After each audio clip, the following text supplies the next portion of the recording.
2026లో Bharat bio economy విలువ ఎంత?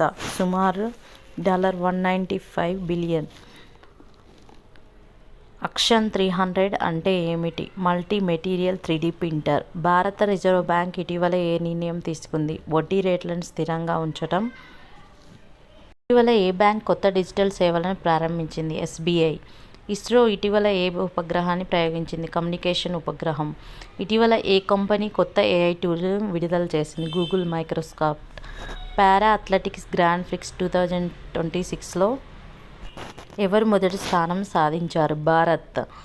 ఇటీవల భారత ప్రభుత్వం ఏ రంగంలో AI అభివృద్ధిపై దృష్టి పెట్టింది? వ్యవసాయ రంగం మరియు ఆరోగ్య రంగం.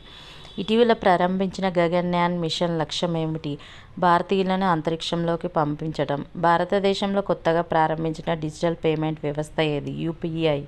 ఇటీవల ఏ రాష్ట్రం విద్యారంగంలో డిజిటల్ క్లాసులను విస్తరించింది? తెలంగాణ. ఇటీవల ICC అవార్డు ఎవరు గెలుచుకున్నారు? భారత క్రికెటర్. ఇటీవల ఏ దేశం అంతర్జాతీయ క్రీడల ముందంజలో